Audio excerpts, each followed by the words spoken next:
Bismillahirrahmanirrahim. Assalamualaikum warahmatullahi wabarakatuh. Perkenalkan, nama saya Nurul Fitra dengan NIM 606001211 dari Prodi Matematika kelas C, Fakultas Sains dan Teknologi Universitas Negeri Alauddin Makassar.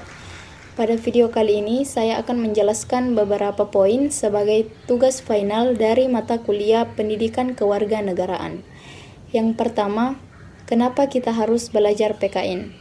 Menurut saya, dengan mempelajari pendidikan kewarganegaraan ini, kita sebagai warga negara Indonesia diharapkan agar bisa menanamkan nilai-nilai norma yang ada, mengimplementasikan nilai-nilai Pancasila, demokrasi, serta HAM. Selain itu juga ada beberapa hal penting yang ada di dalam PKN. Yang pertama, pendidikan kewarganegaraan mengajarkan kita sebagai warga negara Indonesia, khususnya bagi pelajar, agar dapat menerapkan hak dan kewajiban secara jujur, sopan, demokratis, serta ikhlas di dalam kehidupan sehari-hari. Kedua, PKN juga mengajarkan bagaimana cara kita berpolitik.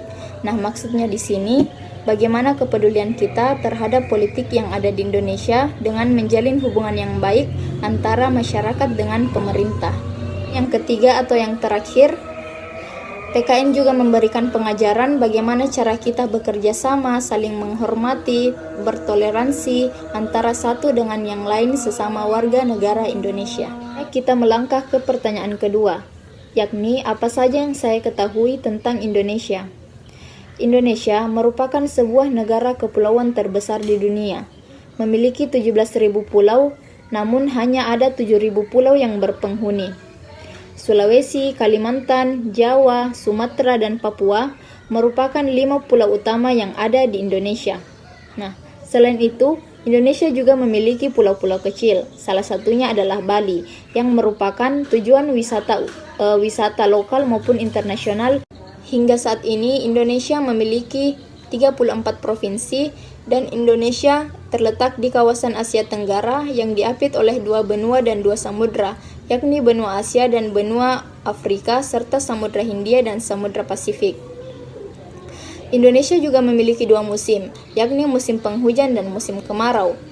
Selain itu, Indonesia juga merupakan sebuah negara yang memiliki peringkat keempat dengan penduduk terbanyak di dunia setelah Cina, Amerika, dan India. Bhinneka Tunggal Ika, yang berarti berbeda-beda tetapi tetap satu, merupakan logo nasional Republik Indonesia.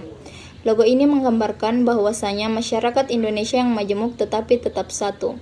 Ada sekitar 300 suku yang ada di Indonesia, yang dimana setiap suku tersebut memiliki dialek tersendiri. Namun, Indonesia memiliki pemersatu, yakni bahasa nasional yang disebut sebagai bahasa Indonesia. Selanjutnya yang terakhir, menjelaskan salah satu materi yang telah diajarkan selama 1 semester, dan saya memilih HAM atau biasa disebut hak asasi manusia. Dimulai dari pengertian HAM.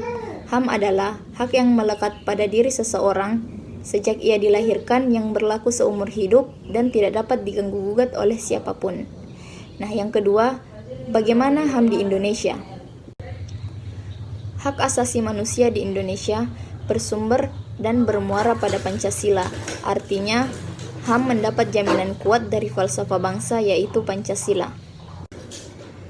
Adapun 3 instrumen hak asasi manusia yang dimiliki negara Republik Indonesia. Yang pertama, Undang-Undang Dasar 1945. Yang kedua, Ketetapan MPR nomor 27/MPR/1998 tentang hak asasi manusia.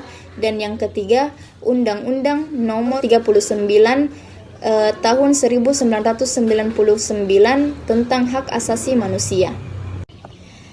Secara garis besar, HAM di Indonesia dibedakan menjadi beberapa bagian. Yang pertama, hak asasi pribadi. Yang kedua, hak asasi ekonomi. Yang ketiga, hak asasi politik. Yang keempat, hak asasi hukum. Yang kelima, hak asasi peradilan. Dan yang keenam, hak asasi sosial budaya.